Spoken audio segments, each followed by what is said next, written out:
ইরানের সঙ্গে যুক্তরাষ্ট্রের যুদ্ধবিরতি চুক্তি নেতানিয়াহুর জন্য একটি রাজনৈতিক দুঃস্বপ্ন তৈরি করেছে। এটি তার রাজনৈতিক ক্যারিয়ারের তিনটি মূল ভিত্তি গুঁড়িয়ে দিয়েছে এবং তাকে একটি নতুন নিরাপত্তা সংকটের মধ্যে ফেলে দিয়েছে।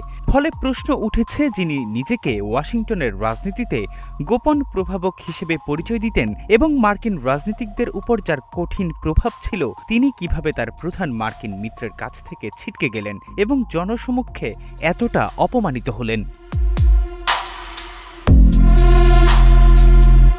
বিবিসির এক প্রতিবেদনে বলা হয়, নেতানিয়াহু ইরানকে মোকাবিলা করাকেই ইসরায়েলের নিরাপত্তা নীতির মূল কেন্দ্রবিন্দু বানিয়েছিলেন। তিনি কিভাবে ইরানের সঙ্গে যুদ্ধ এমন এক অবস্থায় শেষ করলেন যেখানে ইরান তার আরও শক্তিশালী অবস্থানে ফিরে গিয়েছে।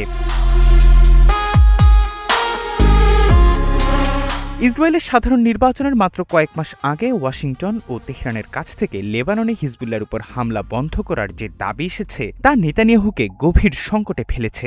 গত রোববার বৈরুতে হামলার নির্দেশ দেওয়ার পর নেতানিয়াহুর কোনো বিচার বুদ্ধি নেই বলে মার্কিন প্রেসিডেন্ট ডোনাল্ড ট্রাম্প যে গালিগালাজপূর্ণ মন্তব্য করেছেন তা লুফে নিয়েছে তার রাজনৈতিক প্রতিদ্বন্দ্বীরা। তারা ইতিমধ্যেই আগামী অক্টোবরের শেষের মধ্যে অনুষ্ঠিত হতে যাওয়া নির্বাচনের দিকে মনোনিবেশ করছেন।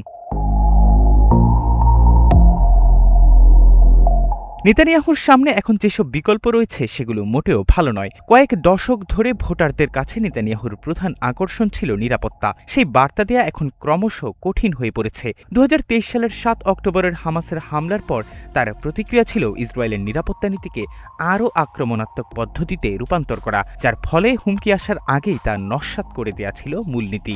ইসরায়েলের যে সমস্ত হুমকির মুখোমুখি হয়েছিল তা দূর করে মধ্যপ্রাচ্যকে বদলে দেওয়াই ছিল সেই সংকটে তার একমাত্র সমাধান। কিন্তু ইসরায়েলি বাহিনী গাজার বেশিরভাগ অংশ ধ্বংস করে দেয়া এবং প্রায় লক্ষাধিক মানুষকে হত্যা করার পরও হামাস এখনও ওই অঞ্চলের অর্ধেক নিয়ন্ত্রণ করছে এবং সেখানে তাদের ক্ষমতার পুনরুত্থান ঘটছে।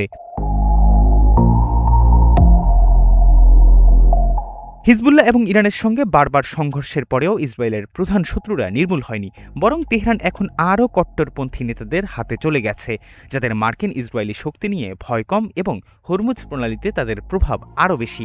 এখন ইসরায়েলের চিরশত্রুই ইসরায়েলের প্রধান মিত্রের উপর প্রভাব খাটাচ্ছে বলে মনে হচ্ছে। নেতানিয়াহুর নতুন নিরাপত্তা দৃষ্টিভঙ্গি তাকে কোনো শত্রুর সঙ্গে নয়, বরং নিজের মিত্রের সঙ্গেই সংঘাত বা আত্মসমর্পণের বিকল্পের মুখোমুখি দাঁড় করিয়ে দিয়েছে।